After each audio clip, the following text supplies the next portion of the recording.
I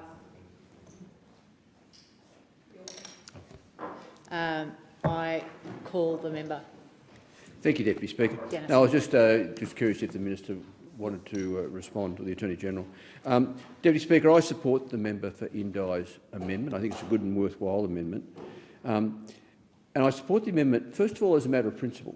I think as a matter of principle, the government should be doing whatever it possibly can to facilitate the community's access to information, thereby promoting democracy through public participation and scrutiny. So I think this is first and foremost a matter of principle, that people should not be charged for seeking information that they need to find. I think there's also, Deputy Speaker, a practical dimension of this, and this goes to the point from the member for Indi that it's a disincentive for people seeking information through the FOI framework. You know, just about whatever financial impost the government might put on applying through the FOI framework, that will be unaffordable for a lot of Australians. Even the most modest amount of money will be an unreasonable impost. I'm sure in our own communities we would all regularly come across people who cannot even afford to shout themselves a cup of coffee at the local cafe. For them, $5 is too much to spend. And it's not unusual, in fact, as an MP, that on behalf of members of my community, I apply through the Tasmanian FOI framework for people to access information in the Tasmanian system, and they come to me and ask me to apply because there is no financial charge in Tasmania for an MP applying. They go to all of that trouble to come to me because they can't afford it. And I would also add, Deputy Speaker, I don't think the government has satisfactorily made the case that there is a need to charge. You know, I was at first attracted to the argument from the government that with emerging technologies and with artificial intelligence, there needs to be some tension in the process as an impediment to AI just swamping us with FOI requests. But we haven't seen the evidence of that.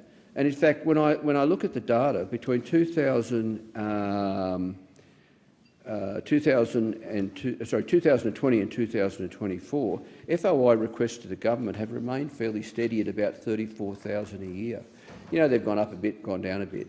But we, you know, if there's an issue in the future, we haven't actually seen even a whiff of it at this stage, Deputy Speaker.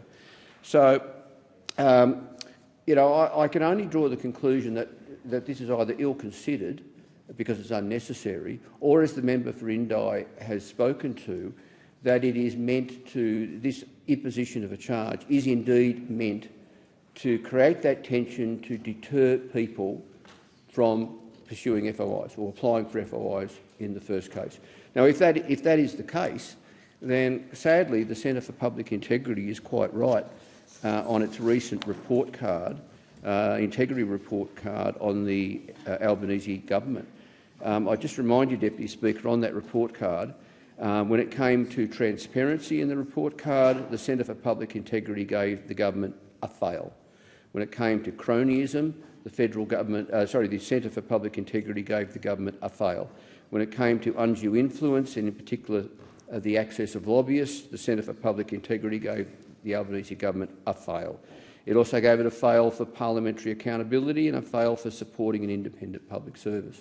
So the government is rating poorly already, and this adds to the criticism of the government.